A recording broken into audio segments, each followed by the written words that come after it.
첫 번째 항목을 효소라고 봅니다.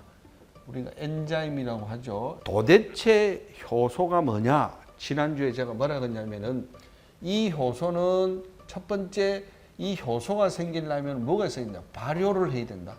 반드시 발효라는 과정을 거쳐야 된다. 이 발효라는 과정을 거칠 때 누구가 있어야 된다?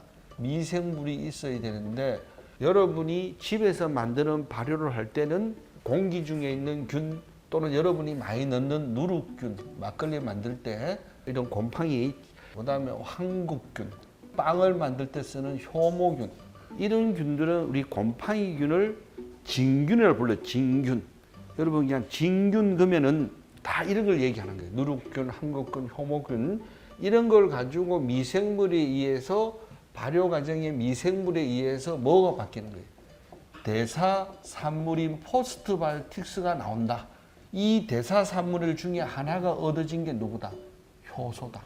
아, 효소는 반드시 발효라는 걸 거쳐서 미생물의 도움을 받아가지고 만들어지는 소위 마이크로바이옴의 대사산물이 효소구나. 그런데 이 효소가 없으면은 인간이 먹는 음식이 분해가 되지 않고 흡수가 되지 않고 소화가 되지 않는구나. 그럼 이 효소라는 거는 첫 번째 여기서 보면은 우리가 체내 효소가 있겠죠. 체내 효소는 지난번에 강의할 때 뭐라고 얘기했어요? 세포 내에서 DNA가 스스로 만들어내는 거죠. 그냥 체내에서 만들어지는 효소예요. 그런데 두 번째 체외 효소가 있다. 이 체외 효소는 두 가지가 있다. 무슨 효소야? 식이효소. 음식 속에 들어있는 식이효소. 소나 염소나 돼지들은 사람만큼 효소를 많이 가지고 있다, 많이 가지고 있지 않다. 많이 없다, 거의 없다. 그렇기 때문에 얘들은 식물에서 있는 식이효소를 입에서 계속 대사증지를 해서 음식을 분해시키고 흡수하고 소화한다.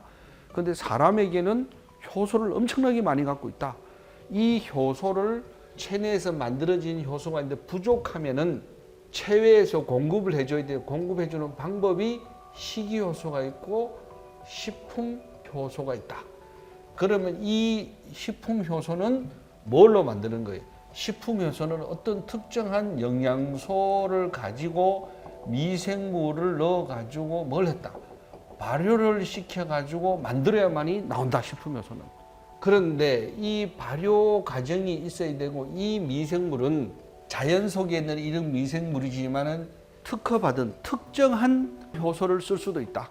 교수님, 제가 고추장이나 된장이나 막걸리를 좀 만들려고 하는데 식초를 만들고 싶은데 효소 발효액을 만들고 싶은데 전문적으로 그것만은 발효를 만드는 효소만 만드는 유산균이 있나? 있어요. 요만한 통이 들었어. 그거는 발효만 전문적으로 시켜. 그냥 발효만 전문적으로 시킨단 말이죠. 결국 발효를 시켜서 얻은 거는 뭐다? 효소다. 그런데 이 효소는 여러 가지의 특징을 가지고 있어. 그래서 이 효소 자체가 이 발효 과정을 만들었는데 이 효소는 거의 100% 단백질 성분이에요. 무슨 얘기냐면 아미노산과 아미노산들이 결합이 돼가지고 한 20가지, 우리 지구상에 존재하는 아미노산이 20가지죠.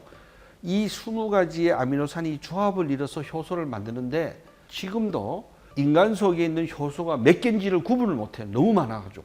그리고 이 지구상에 있는 효소들이 셀 수가 없이 많아요. 어느 정도 많으냐? 원자보다 더 많다 그래. 그러니까 미생물보다 더 많을 수도 있어. 모르는 일이에요, 지금 현재. 그런데 지금까지 밝혀진 이 아미노산과 아미노산을 만든 이 단백질 성분의 효소들은 아미노산과 아미노산이 뭘 해서 결합이 돼서 만들어졌단 말이에요, 이렇게. 여러분이 오늘 되게 중요한 얘기를 할 거예요. 그러니까 꼭 기억하셔야 됩니다. 이 체내 효소와 체외 효소가 있고 단백질 성분으로 되어 있다. 그리고 이 효소는 되게 중요한 작용을 하는데 기질특이성이라 해서 기질특이성, 이 단어를 외우셔야 돼요. 기질특이성. 이 효소 자체가 갖고 있는 특별한 기질이 있어. 아주 개팍한 성질이 있단 말이에요. 기질특이성인데 이 기질특이성은 뭐냐? 자기 짝이 아니면 절대로 만나지를 않아. 효과를 못 봐. 이게 지 짝꿍이 있어. 얘는 자기 짝 이외에는 효능이 없다. 무슨 얘기냐면은 A가 B로 바뀌는데 작용하려면 반드시 누가 있어야 된다. 효소가 있어야 돼. 그런데 이 효소가 있어야 되는데 이 효소는 A가 B로 바뀔 때는 특정한 효소만이 지정이 돼 있어.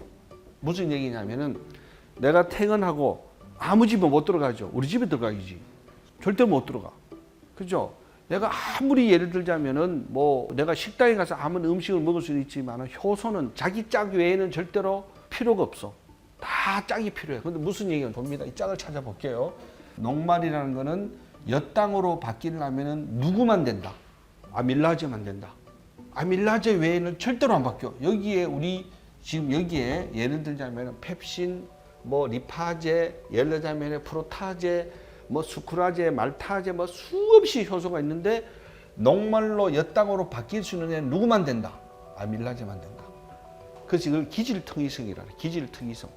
그냥 얘 외에는 짝꿍 외에는 절대로 안 된다. A가 B로 바뀌려면 지정된 효소 외에는 바꿀 수가 없다. 그게 아주 특별한 성격을 갖고 있는 거예요. 자기 짝 외에는 절대로 다른 데는 관심을 안 둬. 작용이 안 돼. 예를 들어 봅니다. 내가 밥을 물에 말아 먹었어. 우리가 밥을 미역국에다가 말아 가지고 천천히 씹어 먹어도 50% 엿당으로 바뀌고 그냥 안 바뀐 애는 녹말이 어디로 내려와요? 소장에 와서 밥 덩어리가 그냥 왔어. 이 녹말이 다시 바로 포도당으로 들어간 게 아니고 누구로 바뀌어야 돼? 엿당으로 바뀌어야 되잖아. 그리고 나서 포도당으로 바뀌어야 돼. 그런데 이때도 녹말이 엿당으로 바뀔 때는 누구만 있어야 된다. 말타제가 작용을 한다 안 한다? 못한다. 누구만 한다? 누구만? 아밀라제만 한다. 근데 이 아밀라제가 입에서 온 게 아니고 어디서 나왔다?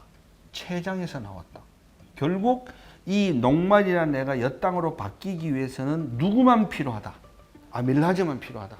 그러니까 다른 작은 효소는 관심이 없어. 이걸 기질특이성이라 그래요. 기질특이성이라는 거는 A가 B로 바뀔 때 그 지정된 효소만 가지고 작용을 한다.